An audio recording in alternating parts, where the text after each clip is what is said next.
আমাকে যদি প্রশ্ন করা হয় পৃথিবীতে মেয়েরা স্বার্থপর না ছেলেরা স্বার্থপর, আমি উঁচু গলায় চেঁচিয়ে বলে দিব আমরা ছেলেরাই স্বার্থপর। উদাহরণ, আমি একটা যুবতী বিধবা মেয়েকে চিনি যে স্বামী মারা যাবার পর আবার বিয়ে না বসে যৌবনের মোহ ত্যাগ করে, হাতের মেহেদির রং উঠে গেছে মাটি কেটে মৃত স্বামীর সংসারের হাল ধরতে।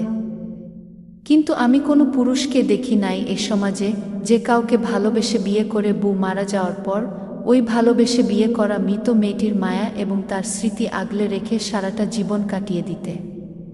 পুরুষ, তুমি টকটক করে চেয়ে থেকে আনন্দে উল্লাসিত হও মেয়েটা যখন ফার্মেসি থেকে চুপিসরে সেনোরার প্যাকেট কিনে সারাদিন একটা মেয়ে রান্না বান্না, ঘর গুছানো, সংসারের সব কাজ করে হাতে ফোসকা ফেলেও তা লুকিয়ে রাখে, কাউকে দেখতে পর্যন্ত দেয় না।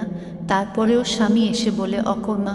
পুরুষ, তুমি অকর্মা বলার আগে একবার ও ভাবানি যে মেয়েটা তোমাকে বাবা ডাক শোনাবে বলে 10 মাস 10 দিন শত কষ্ট দুঃখ সহ্য করে গর্ভে সন্তান ধারণ করে। তারপরেও তুমি কি করে পারো স্বার্থপর হতে?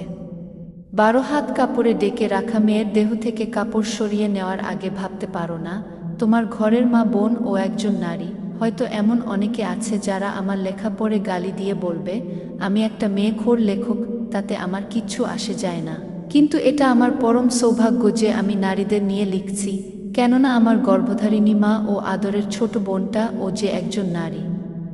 পুরুষ, তুমি শুধু এটা জেনে রাখো কারো এটা থালা বাসন ধুতে শুধু শক্তি লাগে না, যা লাগে তা হলো বুক ভরা মায়া আর মমতা। পুরুষ, তুমি সারাদিন পরিশ্রম করে টাকা পাও আর তোমার সংসারে যে দিনরাত খাটাখাটনি করে তাকে সামান্য ভালোবাসা দেওয়াটা কি খুব বেশি বাড়াবাড়ি? একটা পুরুষের জন্য দুনিয়ায় দুটো নারী কাঁদে তাদের বিপদের দিনে। একজন হচ্ছে জন্মদাতা মা, যার সাথে রক্তের সম্পর্ক, নারীর সম্পর্ক।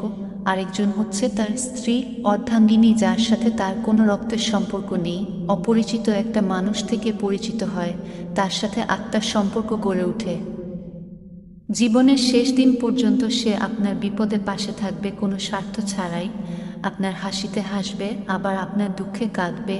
আপনার অসুস্থতায় নিজের কথা না ভেবে আপনাকে সেবা যত্ন করে ভালো করবে। মুখ ফুটে নিজের স্বাদ আহ্লাদ বলবে না আপনার পকেটের অবস্থা দেখে। তার কাছে আপনি সব, আপনি তার পৃথিবী হয়ে উঠবেন যদি তাকে ভালোবাসা দিয়ে আগলে রাখতে পারেন। পৃথিবীর অন্য কোনো নারী আপনার বিপদে পাশে থাকবে না, ফেলে চলে যাবে। তারা সুসময়ের সঙ্গী হতে আসে, স্বার্থ ছাড়া তারা কিছুই করবে না। আপনার ভালো মন্দের খেয়ালও তারা করবে না। দুনিয়াতে যেমন একটা পুরুষের সম্বল তার স্ত্রী হয়, তেমনি আখিরাতেও। কারণ প্রথম সম্পর্ক স্বামী স্ত্রী সম্পর্ক, প্রথম পরিচয় এটাই হবে আখিরাতে।